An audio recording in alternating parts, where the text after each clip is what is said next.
Ready? 1 second. It's a recording. It's recording.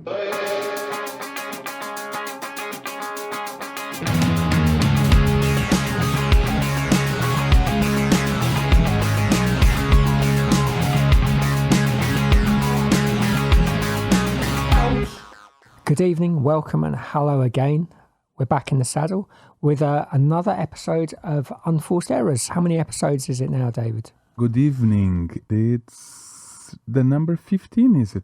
Yeah. 15, that's a good number, isn't it? I can remember when Federer was on 15 Grand Slams. I think he'd just overtaken Sampras. But anyway, I'm here with my colleague, David, and it's the eve of the US Open. Is it starting today? A lot of Grand Slams start on a Sunday, but not the US Open. Not the US Open. Right, so they've kept that tradition. So we'll be talking about the return of tennis, a busy week in Cincinnati. In fact, it wasn't in Cincinnati. That was the name of the tournament. It was held in Flushing Meadows. The sad death of a beloved commentator. Lots of things like that. David, what else are we going to be talking about? So many sports have been running already for a few weeks or even months. And it's the first official ATP tournaments, Masters 1000, right. I hadn't thought since of the that, coronavirus. Yeah.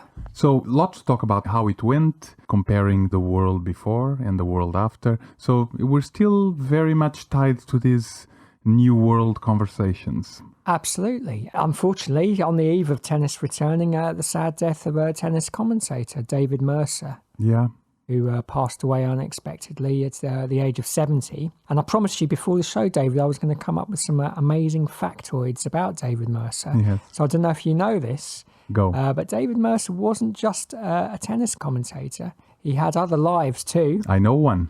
What one do you know? He umpired a final between McEnroe and somebody. That is my fact I was going to amaze you with. I didn't know this. Did you know this? I only heard the commentators say. But he umpired the 1984 Wimbledon final between Connors and McEnroe. He was in the umpire's chair. And how many people can say they've commentated on a major channel, a Wimbledon final, 2 Wimbledon finals he commentated on, and umpired a Wimbledon final too?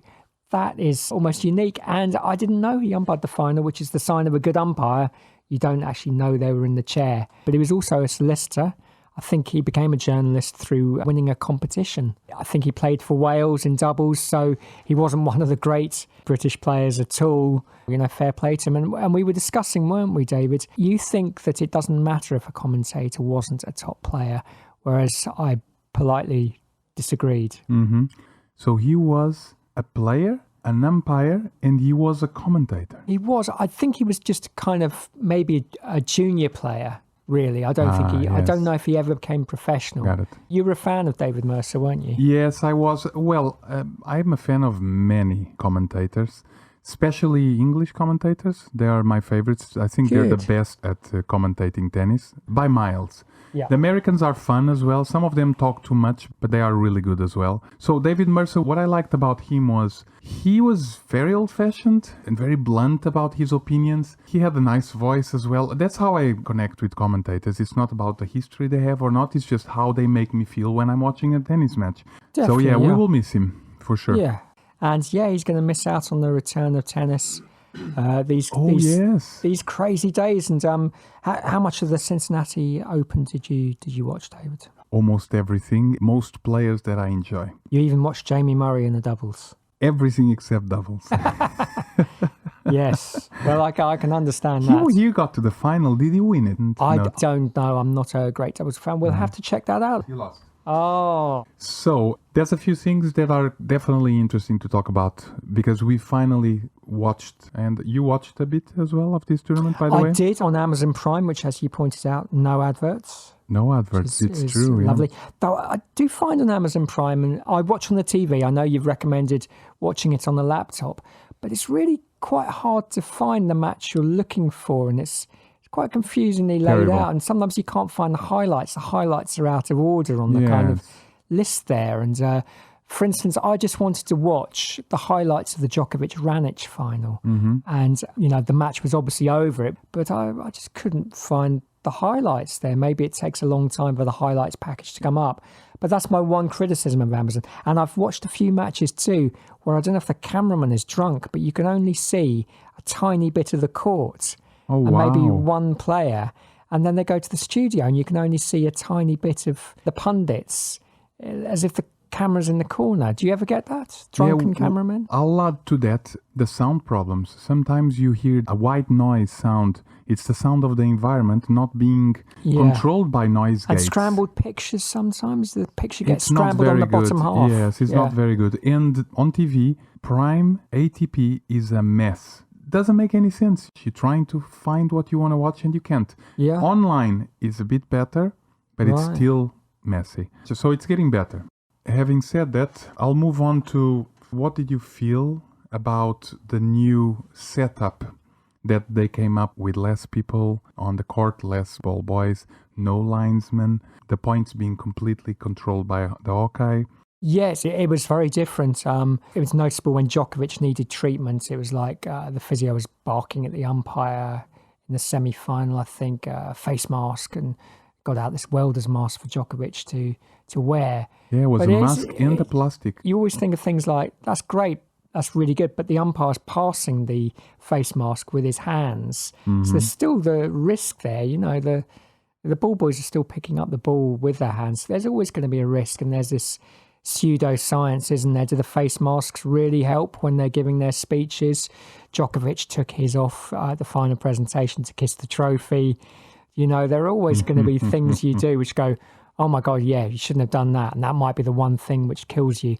We just don't know a lot about this virus. Yeah, very different. Good preparation for the US Open, because that's how it's going to be, isn't it? It's going to be half the number of line judges, I think, in certain matches. Hawkeye, a lot of confusion. You know, before a match, the umpire briefs the players, and it's just a formality. But in this match I was watching, which I think was Venus Williams versus a young lady who knocked her out. I'm sorry, I've forgotten her name. It was a very close match. It was the first match for Venus the and the umpire last. said any questions, and there were lots of questions from Venus Williams' opponent. You know, can you run that past me about the line calls? It's like she wasn't aware, and it must have been very confusing. So you tell us, David, what's going on with the line calls and the challenges? It's basically... Yeah. First of all, somehow human beings have a neck for using dramatic moments to create more drama and more complication.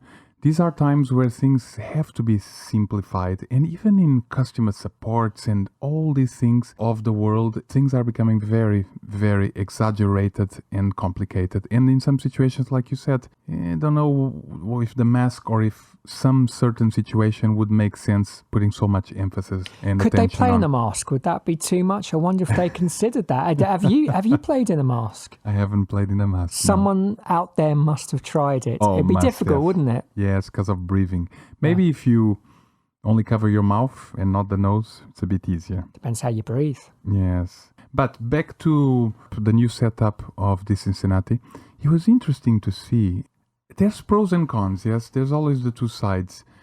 One of them is there was literally in all the matches no complaints. But there were still calls, weren't there? There were still line judges doing calls. You can ask to look at the video of the call that Hawkeye did, but you cannot challenge it. So if you look at the challenge and they got it just to wrong, calm you down, the point still stands. There's no wrong anymore. That's the thing. Whatever was called by the Hawkeye, and it always remains what the Hawkeye called. But there were line judges calling out or in, weren't there? No, there were no line judges at all. I didn't realise that. So it was all through Hawkeye, so there was a bleep. No, there was recorded voices saying out. So the umpire could hear the Hawkeye. He could. Everyone could. See. Or players, everyone. So it was really loud on the court. Yes, all the outs were called by the Hawkeye. What about the let call? It was the umpire. Here comes another topic. The umpires on this tournament really didn't do much other than call the score and call the lets. Foot faults? By camera. Right. And there was a few. Foot faults even on set points and match points. We were in our league match, when was it, last Thursday? We were watching and we were commenting on how many people foot fault, and you only notice when you're watching. It's amazing how many people do it. Does it's it really give you unbelievable. that much of an advantage? Nothing. Being 1 inch over. It's very strange. You know, some of the best players I play against in Brighton, they're very good players. They all foot fault. I'm sure a couple of centimeters or millimeters will not make a difference, and it will make your serve safer. But It's interesting because human behavior with Hawkeye, which is a computer, not a person, a linesman or an umpire, there was no complaining Yeah. to any of the calls in all the matches, at least that I've watched. So there is this interesting chemistry Which, of between... course, begs the obvious question. It's an interesting chemistry between people and machines or people and people.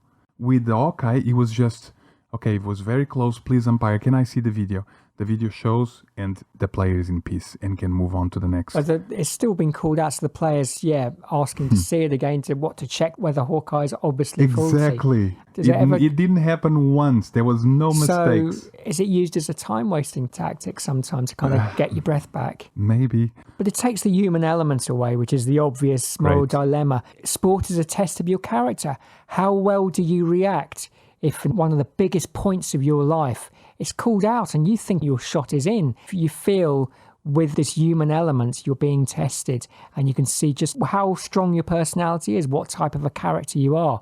With the yes or no, no black and white, you're taking that element away. You're giving the line calls to the robots and you're making the humans a bit more like robots too. They'll just trudge from point to point, accepting what is 100% proven. Isn't that a bit sad? Yes, and imagine if it's match point and your ball was out and you lost the match because of that. So it really raises interesting questions. There's some different dynamic about tennis when you're playing with linesmen and with people around you calling the You're the putting points. people out of work too, aren't you? As Which well, is the thing yes. about these machines Yes, it takes away... taking over. It does, and it's very interesting because what happens is, the ATP, the WTA, the tennis world is looking at, oh wow, there was a flawless tournament, no fighting, it was very calm, very regulated. Are they going to think, oh, maybe we don't need line judges anymore? I'll miss the tradition of, before a big match, all the officials marching out onto the court and taking up their position. Back in the old days, you used to have one of the line judges falling asleep and one of the players going up and prodding them with their racket. Yes. These are nice little traditions. It creates a story, it creates headlines. Yeah. There's something more special about watching tennis judged by people instead of a robot. And again, it's another thing which takes professional tennis further away from the game that you and I play on the public courts. Would you like to see that in the US Open? No, I definitely prefer real people. I just like the human element to the tennis. Line judges have played a big part in matches. It becomes almost personal during a match. Yes. But ball boys, I hoped that with less ball boys and ball girls, there'd be less toweling down and less the players going to their towels and That was great. doing that. But there was still a lot of toweling down. Milos Raonic, if you're listening, Cilic. yes, I am talking about you. Cilic. Yeah, and it's, Ooh. you would think they couldn't be bothered because their little flunky couldn't bring them the towel now. But yeah, they would still go over and... Yes, Raonic was going every single point to the towel, and sometimes it was just a little wipe where you can use your T-shirt or your wristband. Well, this is what sweatbands are for, Yes. and they've often got sweatbands too, haven't they? Big believers in sweatbands. See, that was an interesting positive side, in my opinion, that there was no people there in terms of ball boys giving the towel. It kind of forced players to think it over. Good, well, that's a positive thing. Now, we've got to come on to the crowds because you were saying before the podcast on-air sign went on about the crowds, and what bemused me was who was in the crowd? Who did they let in? Were these special people competition winners? Because it wasn't just the coaches. You get random people there in Black Lives Matters T-shirts, and who were these people? And you said they grew during the tournament. The numbers got bigger. Yes, the first few days, there was only coaches and the players playing. Quite right. Close to the final, and especially in the finals, there was loads of people. It's like, who are these people? VIP people that get to sit there? Yeah. It must be like connections to the family, to the players, to the tournament organizers. Some VIP people definitely sat there and had the whole stadium to themselves. By the final, they can't get into trouble, can they? It's too late, really, isn't it? So, there's it's a free pass. But during the awards ceremony at the end, they didn't have the sponsors there. The sponsors normally come in and there's a speech, and this is Ken Fukuhome of Southern and Western. What a great bloke he is, and thanks for your money for sponsoring.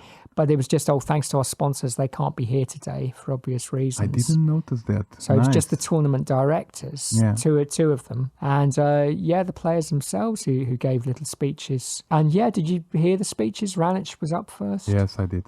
Yeah, he spoke very eloquent, actually. You know, he turned to Djokovic at one point, which is quite a nice interaction, and said, congratulations on your season. You're what now, 22, 23? Yes, 23. And Djokovic was like, oh wow, 23. And Ranić said, I'm happy just to be 3-0 at the start of the season, but you're 23-0. Yes. So that was a nice touch. And that he did say about, we're really lucky in Canada. Mm-hmm. You know, there's a freedom to walk down the street, which other people don't, referring to the Black Lives Matters, which we'll get on to in a moment. And he said, you know, we need the right people in place to stop this happening, which I thought was maybe a dig at Donald Trump. I couldn't read it as any other way. Djokovic was more guarded in his speech. And I don't know if Azarenka gave a speech because, of course, there was TV. No final. No final. So we've got to talk really about the main talking point of the week, of course, haven't we, about Naomi Osaka. And tell people who don't know what happened with her. Sure. First of all, a little side note about what Raonic said. No wonder Djokovic, Nadal and Federer are still winning everything, because that's the kind of comment that players just excuse themselves. Okay, fine, I'm happy with 3. Come on, if you want to beat these guys, that's not the mentality to have. Enough of that. Start saying, I am not happy, I want to beat you guys.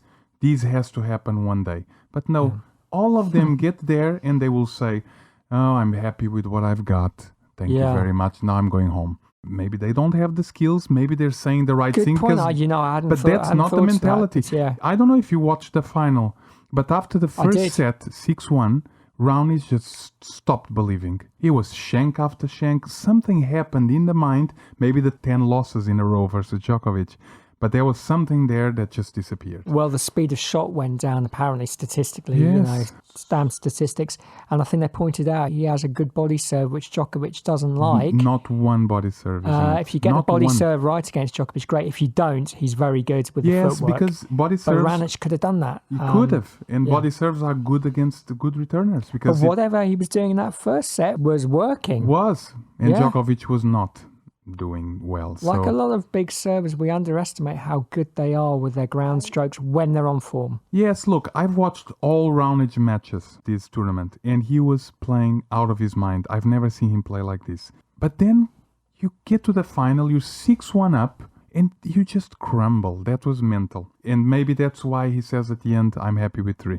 I thought at the end he could just have snuck in there because it was so close. It wasn't it 5-4, but he had a chance to get back, and I thought, he might just sneak the 7-5 or 7 as well. Yes. Or 7-6. He was, because it was almost accepted by the commentators. Oh, Djokovic, another title. There's a record breaking, but he was still hanging in there, and then he had that chance.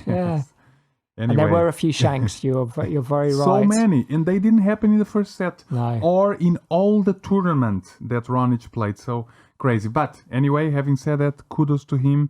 Great play. Well done for reaching the final. Loving the headbands. Loving the bandana. And the long hair. Like a throwback to Philippoussis, Mark Philippoussis, the Australian player. Now he looks more like a wild professor instead of the professor he was. Yeah, less Clark Kent and more, more, I don't know. Wild hippie. Clark Gable. There you go.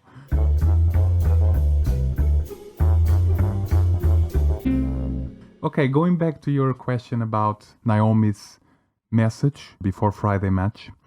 So tell us what happened. It's good that the world is now starting to pay more attention even to racism and, to protecting black people. But if you, don't want to play it until the end of a tournament, then just give your space to somebody else that wants. Because there's a lot of players out there that would give everything to have that spot. I'm not 100% behind what she did. Having said that, I will add as well, there's millions of children dying of hunger. Why don't I strike for that and stop a tennis match? Because all these tournaments we've been watching, all these years since I was born, there has been hunger. There has been... Lots of issues in the world. Domestic violence against men, against women. And it's constantly happening. So...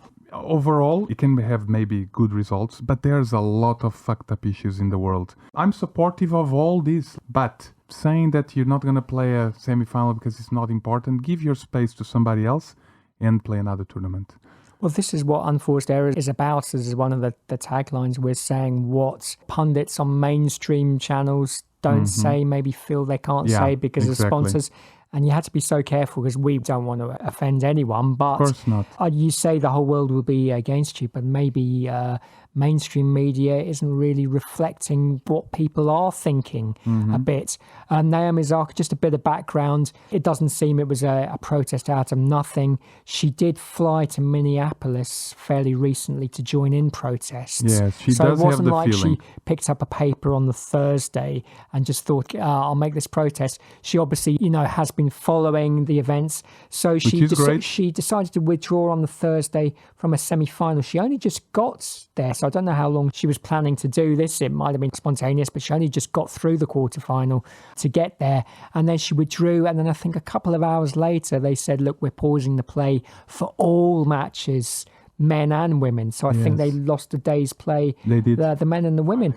Maybe this will have a knock-on effect. I think Djokovic had to play back-to-back matches, including a very long semi-final. Yes. That could have an impact on things. Azarenka would have missed out on a great final, a great extra bit of practice. But they said, look, we still want you in the tournament. We're right behind this protest. Come back and play. Understandable. Now, my girlfriend said at the time, I wonder if she's doing that because she's injured. And I said, no, you're missing the point. This isn't about injury. But has anyone raised this? She didn't play in the final. As well. Was she maybe feeling And she's ready feeling for a US hamstring? Open. Was she maybe? This is very cynical, and I think Naomi Osaka is a great player. I And like I think her. the cause Black Lives Matter, of course, police brutality is an awful thing against one section of society. It is wrong, but was she maybe feeling the hamstring a bit and thought, I'm going to withdraw, but hang on, I could tie in this withdrawal with a protest. I know that's a very cynical thing that's to a very say. interesting but she point didn't, as well. She got through the semi-final again, Yes. didn't she? More comfortably. She did. It was a tough match, but it was a bit more comfortable. But she didn't play in the final.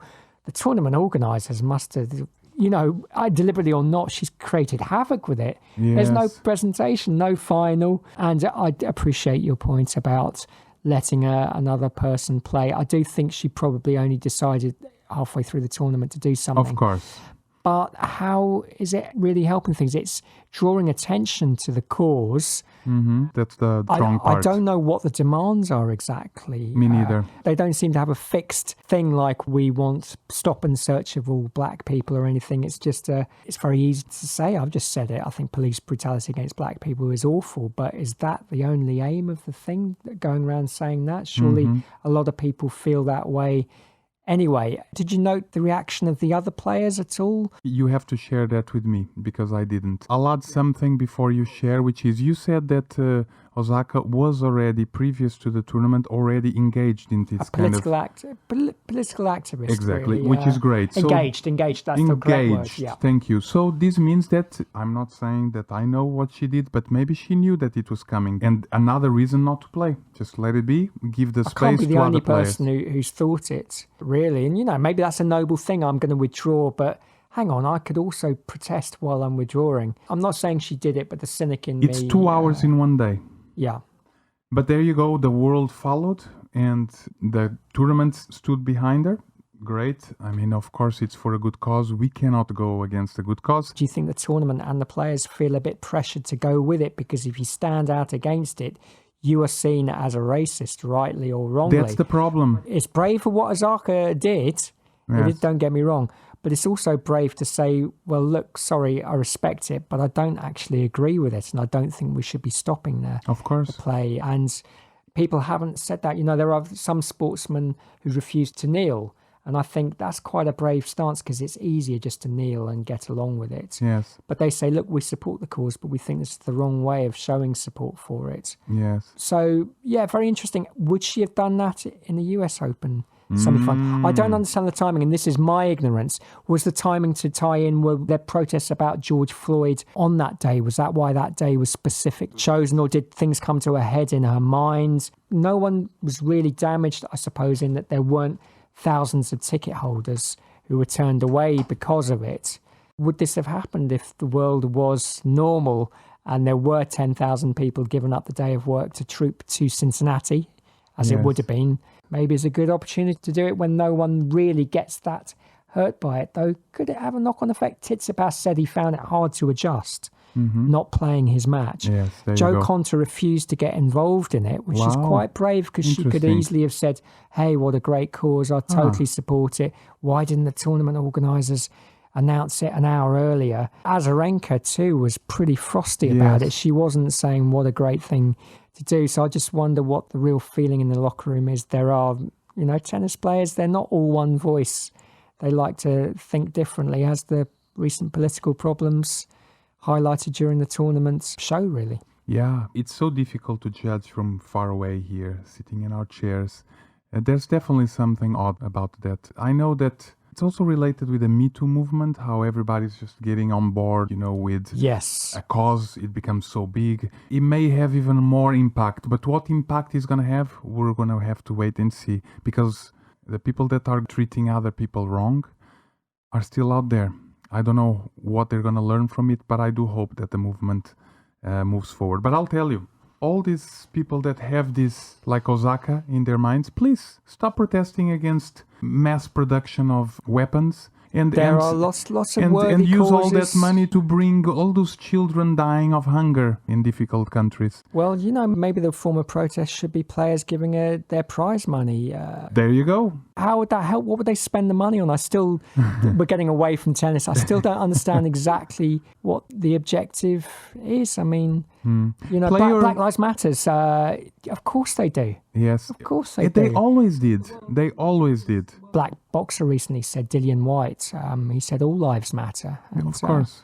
they do, and Even the animals. This is the big cause at the moment, but there are other causes which are great, and some people might think those causes aren't as great. Yes, look, I have an idea. It might be stupid, but play your semis, win the prize money of the semis, and use all that money to support whatever cause you're wanting to support. Yeah, Maybe that's even better than stopping a semi-finals and not playing. get to match points in the final, and then go up to the net and shake hands and say, Oh, I like I'm that. withdrawing from the match. I forfeit my prize money. I want the headlines to be there is no winner. Yes. Azarka forfeits her final as a protest. That would be an impact. It's nothing personal against Azarka. I No, think she's a of great course player. not. What she's done, whether you agree with it or not, is very brave. It's easier to have a quiet It life, is. but it's also quite brave to not go along with it just for the sake of it. The easy thing Agreed. to do I is like just that. to go along with it and mouth those platitudes. Yeah. Hopefully, all this critique and conversation we're having will be tamed by great results of what Osaka has done, because she's worldwide known. Fantastic player. Well, that Azarka was might put pressure on herself with all this. I think she is understandably feeling the pressure because she's become a spokesperson She for is. it. Will that backfire in the US Open? I hope not. On paper, she be one of those 3 or 4 favourites in the tournament. She is, of course. Yeah. We'll see what's going to happen.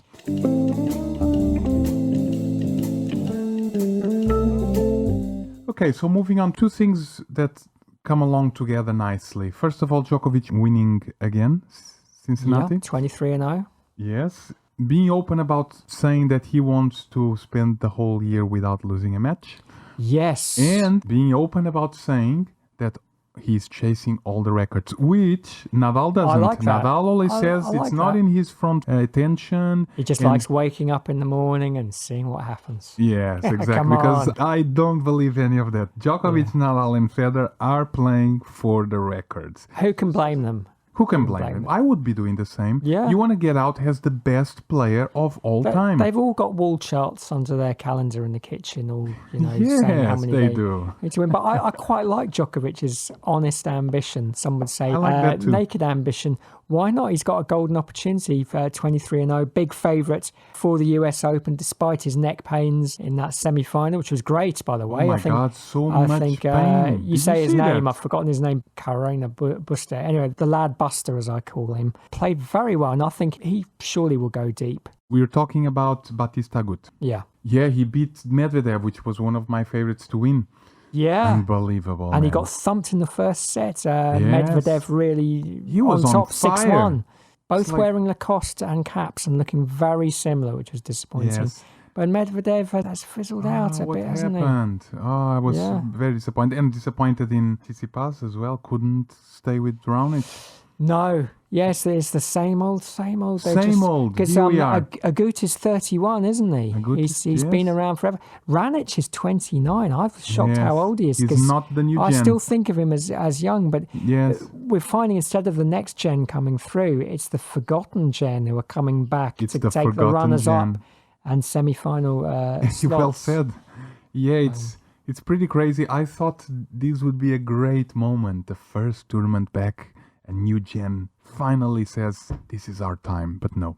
Let's see if the US Open has any different Well, results. small crumbs and signs. Dominic Thiem got thrashed, didn't he? The Oh last my year's US God. Open He said he didn't even understand what happened. runner-up. But who was the bloke who Damn. beat him? He's from Serbia, isn't he? And how old is he? Wouldn't that be a shock if a Serbian won the US Open, but it wasn't Djokovic? So he lost against Frajinovic. 6-2, 6-1. And didn't Frajinovic, as we pronounce it, didn't he give Ranić a close game and have set points? Yeah. 28. So again, he's not next gen, but he's younger than the big three, Yes. isn't he? Yeah. Andy Murray was back in the tournament. I know you want to talk about Andy Murray. Yes, I do. I'm going to ask you a episode. couple of questions about Andy. Just to refer on Djokovic. My sweetheart, as you called him in a rather catty text message. I like that. You know, recently. me and Jim have been back and forth with David who loves Murray more. David thinks I have some kind of man crush on Andy Murray, and he's my Valentine. It's a bizarre dream he has. Which, Yeah, it's true. Hey, anyway, we'll get to Murray. enough of guilty crushes. Djokovic now 35 Masters 30. 1000, exactly the same as Nadal. Federer Yeah. is being left behind now, 28. Yeah.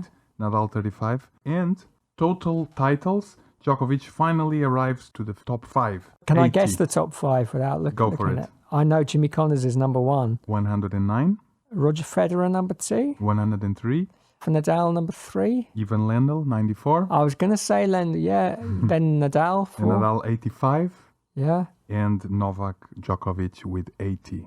Wow. Do you think he's going to get to the 190? We're talking about Federer getting there. Now the question is, Well, who's going to overtake Jimmy Connors, if anyone? yes, exactly. I don't know if Connors will hold on to that, really. I mean, the key thing is winning the Grand Slams. I know Djokovic loved winning Sin City and he was kissing the sky. And he did his celebration after every match, which was, Yes, I think, ironic and him trying to be a bit funny there. that was interesting. But yeah, he loves winning matches, doesn't he? He applauds his opponent's good shots. Very well. But injuries permitting, have you got any predictions for men and women winners? US Open? And dark horses, and who's in danger in the draw? Which are the big ones, do you think?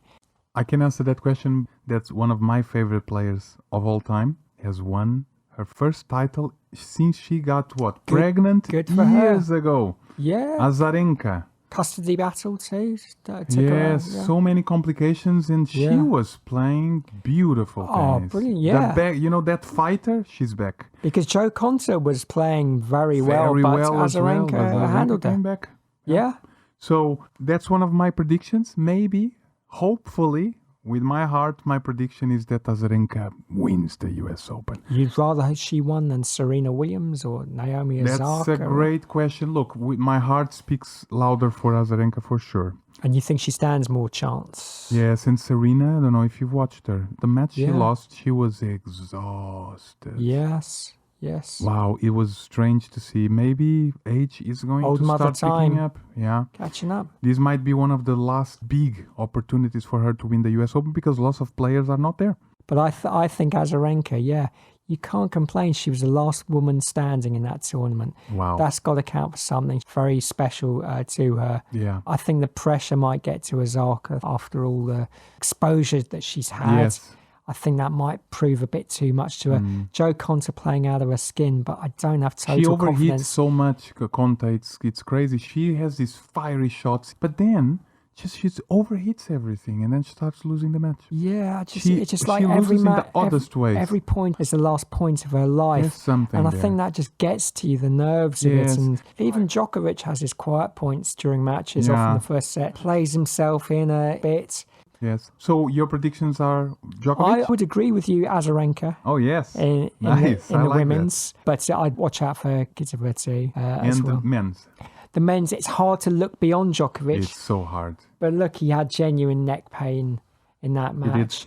I wonder if that. He's even going to be more scary without. I wonder if the neck back-to-back pain. matches against the Goots, which was a killer match. Oh my God! A great match. Wow. Will take a bit out of him. I know he's the master of back-to-back 5-hour matches at the end of Grand Slams. Yes. How long can you carry on going down to the well? So, yeah, I do worry about that. In terms of people in danger, Zverev, what happened to him during Sin City? Oh my, double faults.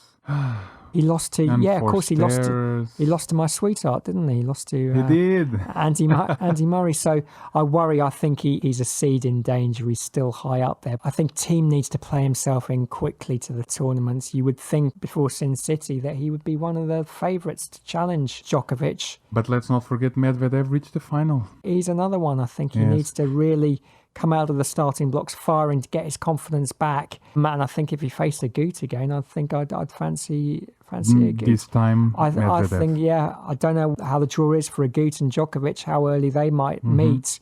But yeah, I'm liking the way a Gut looks, and I think he could be the one maybe to challenge Djokovic if anyone can. Yes. But fair play to someone like Thiem. He's entering the US, and he's a big noise on clay. I know. But he could easily have skipped the US, but he reached the final there too. Yes. So real dilemma. These are his two best tournaments, and they're so close So to each close other. together. If I was a player, I wouldn't miss one Grand Slam for the world. I wouldn't. So I understand Thiem's position. So if you have to predict who's going to win the US Open men's without being Djokovic, who would it be?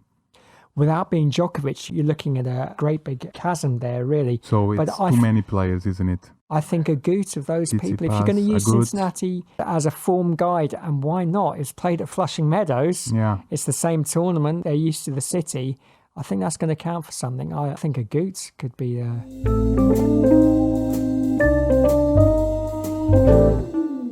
So, a couple more things for this episode. What do you think? Did we see in this tournament the players that can make it far without the crowd behind them? Who has the will without the crowd? Djokovic is obvious that he does. I think a lot of players in the draw have to make their own atmosphere even when there is a crowd there. Okay. Because if you're playing a Djokovic or a Nadal at the French Open and you're the underdog and the crowd is going to be cheering for you. Yes. Different for Federer at Wimbledon because, you know, they don't want the underdog at Wimbledon. No, they Well, maybe don't. Federer is a bit more the underdog.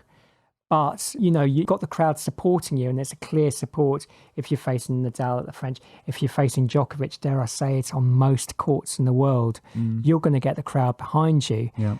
But for a lot of your matches, if you're a player on the draw, you know, the crowd aren't particularly on one side or the other, unless you're playing in your home country or, you know, you're playing at Wimbledon and there's a lot of Aussie tourists in the crowd cheering for you. So I think a lot of these players are used to making their own atmosphere. So you in think matches. crowd or no crowd, the players that are good are always good? Yeah, I don't think the results are really Going to vary too much that because of different. Okay. Yeah, sometimes the crowd can really help someone over the line, but you know, you saw players like Djokovic yelling out. Yes. They were creating their own atmosphere, and he does that in matches anyway because often there aren't many people cheering for him. Yes. So he's not the pantomime villain anymore because there's only 12 people in the crowd. Yeah. So it's maybe different for Djokovic, but for a lot of the other players, it's pretty much business True. as usual. Although we saw something quite special in the last US Open, whereas Medvedev against the crowd.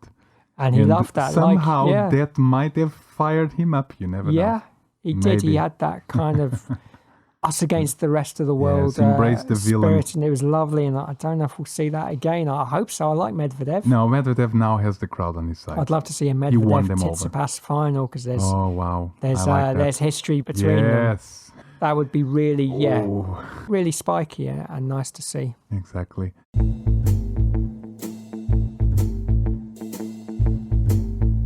So, the dissolving of the tennis committee and Djokovic stepping out of... I would just say on that, I'm on the commentary on Amazon Prime. I think someone said, maybe they were quoting Rafa Nadal, and he was saying at this time with so much going in the world, it's a time for unity, for us all to come together. And it's a lovely thing to say, but again, it's it's what I call a platitude. Yes. It's like me saying, I wish everyone in the world could be kind to each other. Very. Unfortunately, life's very more true. complicated So than that, much isn't it? more. And It's so should true. we be kind to Adolf Hitler if he was, but different players have different things they want out of tennis. Yes. Some tennis players think it's fair that the top players get a massive slice of the pie. Others want it spread around. Some Yes. players want the tournaments to be in London. Other people think it should be shared out. Yes. So let's all come together. But if we all come together, my view is just going to be ignored. And that's Wow. why they probably want to separate. But I come from a point of ignorance. I don't know what the dispute is about. You know but what? Just it because sounds complicated. Yes, just because of that answer, I'm going to keep this question in the. Because that's exactly it. The come together does not always represent the truth of what's happening. And do you not find people say, look, come on, let's just all come together and be one voice? What they mean Yes. is, come on, let's all take my opinion. Boom. And be one voice. The bomb was dropped. I agree 200% with that. I like that a lot. I'm going to keep this comment on the damn episode. Finally, can Murray win another Grand Slam? What do you think? I think it's highly unlikely, not impossible, but yeah, I would put it on a par with Leicester City winning the Premier League again. You know? Oh, yes. It's one in a million. I think it's great. He's come back knowing it's very unlikely he's going to win a Grand Slam because he must know it's unlikely. But there are other ambitions. Even if he can't win another Grand Slam, you can have ambitions like to get into the second week of a Grand Slam. And maybe win smaller tournaments? To become the British number one again. I know again. this is maybe a laughable ambition. No, that's good. I don't know what the rules are for qualification for the Olympics. I think it's complicated, but he's won twice in a row. That's next year. That's true. That's within range, and it's quite good it's been postponed because he wasn't fit enough if it had taken part Yes. maybe this summer. There aren't that many matches to play in the Olympics, mixed doubles and doubles. What do you think? Can Andy Murray win another Grand Slam? Murray, before the injury, was an amazing player. I believe that Murray can win again a Grand Slam. I just don't think that it's going to be easy to win if there's a Djokovic, Federer or Nadal in his way. Maybe, but yeah, the next few months are going to tell what's going to happen with Murray. I'm sure he's got another classic 5-set match in him against a top player. Yeah. He might not win a Grand Slam, but if he, say, I don't know, pushes Dominic Thiem to 5 sets in the last 16 of the French Open, that's good. But it's a question of then what, should he retire like that? If he manages to beat Federer in a tournament, should he say, doing the Zaka and go, I'm not playing the next round, that's as good as it gets? I wouldn't actually begrudge it if he did do that. But Final question, Jim. I have to ask this. Are you happy that tennis is back? What did you feel after all these months of not watching an official tennis match? Now we get to see all our players, the players we love watching play. it feels unreal. I didn't feel a massive sense of euphoria because I quite enjoyed the little exhibitions that were around, like the Ultimate Tennis. True. That wasn't bad. Okay, that's not real. But then it eased into Battle of the Brits, the tournament in Croatia. Yes. Am I allowed to say I enjoyed that before it all went Sure, of tits up? course. Am I allowed to say tits up? That's 2 more questions. So when coming back to Cincinnati, as you know, I'm not a massive fan of tournaments which aren't Grand Slams, Olympics, Davis Cup matches, because I always feel if I'm supporting a player, I almost don't want them to do well in the warm-up tournament because I think it might jinx them for the main event and they might have used up their best shots in that. So, no, not massively excited. And I do feel a bit sad that a lot of players aren't playing the US Open. No Nadal, no Federer for slightly different reasons. No Del Potro because of injury. It was great to watch Cincinnati, but it doesn't quite feel like getting back there, really. Yeah, it's like going back to school and only half of your class are there. It's not. But yourself, I'm guessing? Well, you know, what I really missed was just sitting and watching some tennis that matters. There were some very good matches. That's it, yeah. Good quality play, I think, for so long off. Yes, Cincinnati was definitely a good example of a tournament that at least worked well until the end. Yeah. Yeah. Thanks for coming, Jim. And thank you, David. In a month, we go to another one. Yes. Maybe after the US Will we be US talking Open. about a new US Open champion? Yes, indeed.